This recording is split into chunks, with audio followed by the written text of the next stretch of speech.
أشهد أن لا إله إلا الله وحده لا شريك له وأشهد أن محمدا عبده ورسوله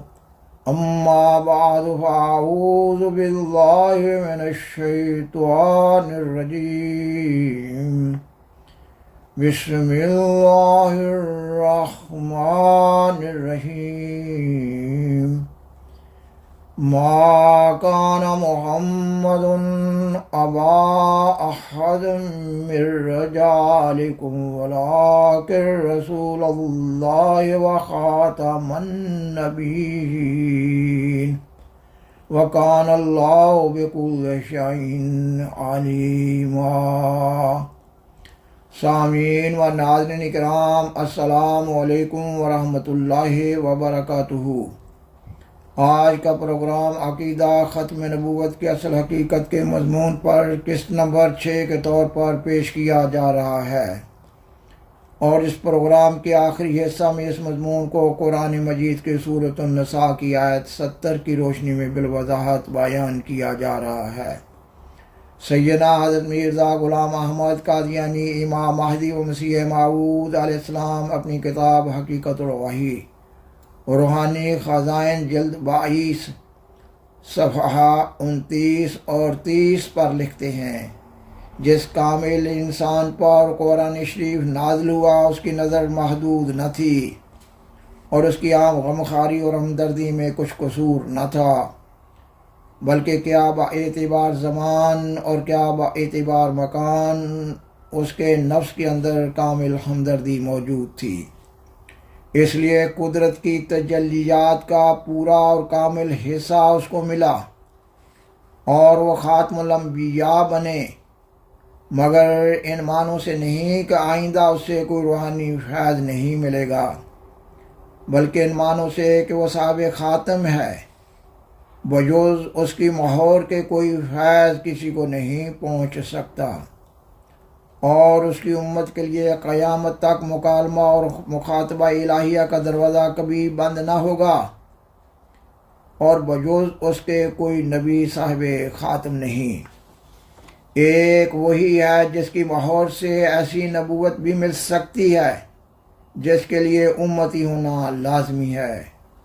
اور اس کی ہمت اور ہمدردی نے امت کو ناقص حالت پر چھوڑنا نہیں چاہا، اور ان پر وحی کا دروازہ جو حصول معرفت کی اصل جڑ ہے بند رہنا گوارا نہیں کیا۔ ہاں، اپنی ختم رسالت کا نشان قائم رکھنے کے لیے چاہا کہ فیض وحی آپ صلی اللہ علیہ وسلم کی پیروی کے وسیلہ سے ملے، اور جو شخص امتی نہ ہو اس پر وحی الہی کا دروازہ بند ہو۔ سو خدا نے ان معنوں سے آپ صلی اللہ علیہ وسلم کو خاتم الانبیاء ٹھہرایا، لہذا قیامت تک یہ بات قائم ہوئی کہ جو شخص سچی پیروی سے اپنا امتی ہونا ثابت نہ کرے اور آپ صلی اللہ علیہ وسلم کی مطابقت میں اپنا تمام وجود محو نہ کرے،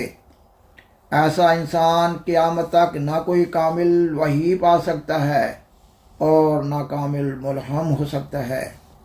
کیونکہ مستقل نبوت آن حضرت صلی اللہ علیہ وسلم پر ختم ہو گئی ہے، مگر ذلی نبوت جس کے معنی ہیں کہ محض فیض محمدی سے وحی پانا، وہ قیامت تک باقی رہے گی تا انسانوں کی تکمیل کا دروازہ بند نہ ہو، اور تا یہ نشان دنیا سے مٹ نہ جائے کہ حضرت صلی اللہ علیہ وسلم کی ہمت نے قیامت تک یہی چاہا ہے کہ مکالمات اور مخاطبات الہیہ کے دروازے کھلے رہیں، اور معرفت الہیہ جو مدار نجات ہے مفقود نہ ہو جائے۔ اور آپ علیہ السلام اپنی کتاب حقیقت الوحی روحانی خزائن جلد 22 صفحہ 101 پر مذکورہ مضمون کے تسلسل میں مزید لکھتے ہیں، یہ کس قدر ظلم ہے جو نادان مسلمانوں کا عقیدہ ہے کہ جو آن حضرت صلی اللہ علیہ وسلم کی امت مکالمہ مخاطبہ الہیہ سے بے نصیب ہے اور خود حدیثیں پڑھتے ہیں جن سے ثابت ہوتا ہے کہ آن حضرت صلی اللہ علیہ وسلم کی امت میں اسرائیلی نبیوں کے مشابہ لوگ پیدا ہوں گے، اور ایک ایسا ہوگا کہ ایک پہلو سے نبی ہوگا اور ایک پہلو سے امتی، وہی مسیح موعود کہلائے گا۔ اور آپ علیہ السلام اپنی کتاب سراج منیر روحانی خزائن جلد 12 صفحہ 5 اور 6 پر مذکورہ مضمون کے سلسلہ میں مزید لکھتے ہیں، میرے پر یہی کھولا گیا ہے کہ حقیقی نبوت کے دروازے خاتم النبیین صلی اللہ علیہ وسلم کے بعد بکلی بند ہیں۔ اب نہ کوئی جدید نبی حقیقی معنوں کی روح سے آ سکتا ہے اور نہ کوئی قدیم نبی، مگر ہمارے ظالم مخالف ختم نبوت کے دروازوں کو پورے طور پر بند نہیں سمجھتے، بلکہ ان کے نزدیک مسیح اسرائیلی نبی کے واپس آنے کے لیے ابھی ایک کھڑکی کھلی ہے۔ پس جب قرآن کے بعد بھی ایک حقیقی نبی آ گیا اور وحی نبوت کا سلسلہ شروع ہوا، تو کہو کہ ختم نبوت کیوں کر اور کیسا ہوا؟ کیا نبی کی وحی نبوت کہلائے گی یا کچھ اور؟ کیا یہ عقیدہ کہ تمہارا فرضی مسیح وحی سے بکلی بے نصیب ہو کر آئے گا؟ توبہ کرو اور خدا سے ڈرو اور حد سے مت بڑھو۔ اگر دل سخت نہیں ہوگے تو اس قدر کیوں دلیری ہے کہ خواہ نخواہ ایسے شخص کو کافر بنایا جاتا ہے جو آن حضرت صلی اللہ علیہ وسلم کو حقیقی معنوں کی روح سے خاتم الانبیاء سمجھتا ہے اور قرآن کو خاتم الکتب تسلیم کرتا ہے، تمام نبیوں پر ایمان لاتا ہے اور اہل قبلہ ہے اور شریعت کے حلال کو حلال اور حرام کو حرام سمجھتا ہے۔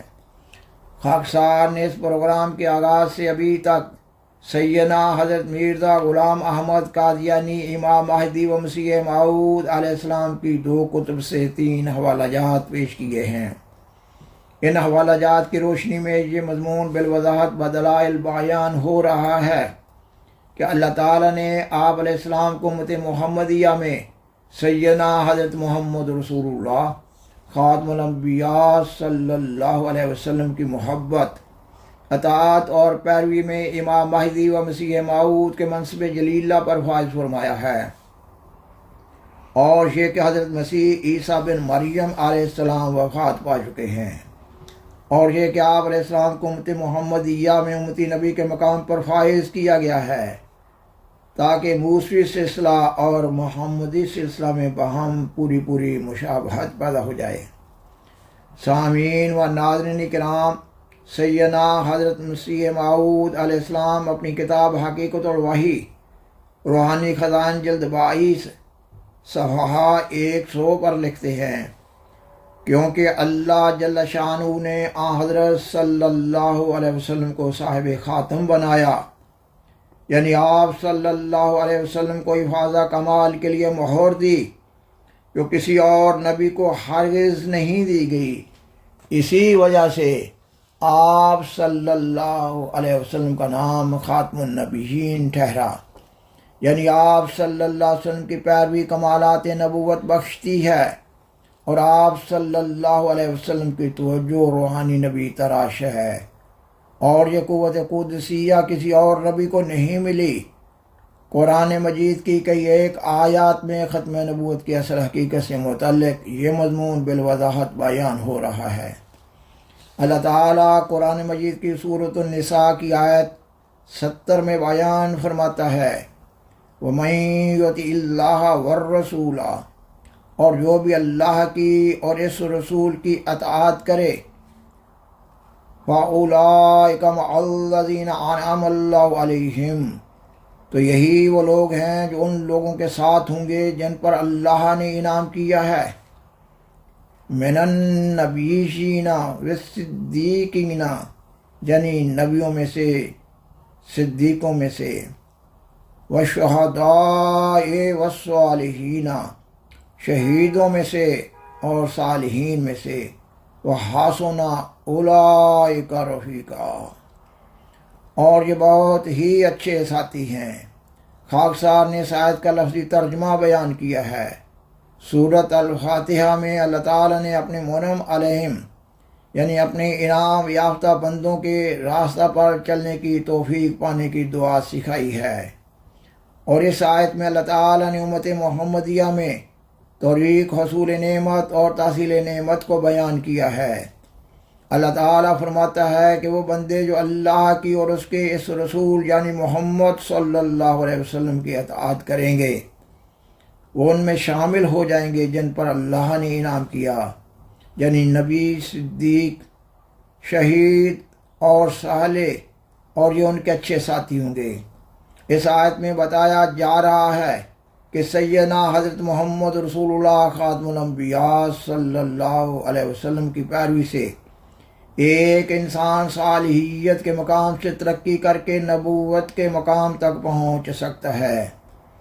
اس آیت میں لفظ الرسول بیان کیا گیا ہے،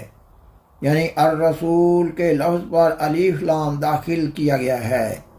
یعنی الرسول سے مراد سیدنا حضرت محمد صلی اللہ علیہ وسلم ہیں۔ قرآن مجید کے مطالعہ سے معلوم ہوتا ہے کہ آپ صلی اللہ علیہ وسلم کی بعثت سے قبل اللہ تعالیٰ نے کسی اور نبی اور رسول کو اس نعمت سے سرفراز نہیں فرمایا کہ ان کے امتی اپنے نبیوں اور رسولوں کی اطاعت کے نتیجہ میں نبوت کا مقام حاصل کر سکتے تھے۔ احمدیت مخالف علماء اس آیت میں لفظ معا کا مطلب ساتھ ہونا کرتے ہیں، جبکہ اس آیت میں لفظ معا لفظ من یعنی میں سے کے مفہوم میں استعمال ہوا ہے۔ اگر احمدیت مخالف علماء کے معنی تسلیم کر لیے جائیں تو ساری آیت کا ترجمہ یوں بنے گا کہ سیدنا حضرت محمد صلی اللہ علیہ وسلم کی اطاعت کرنے والے نبیوں کے ساتھ ہوں گے مگر خود نبیوں کا مقام پانے والے نہ ہوں گے، وہ صدیقوں کے ساتھ ہوں گے مگر خود صدیق نہ ہوں گے، وہ شہیدوں کے ساتھ ہوں گے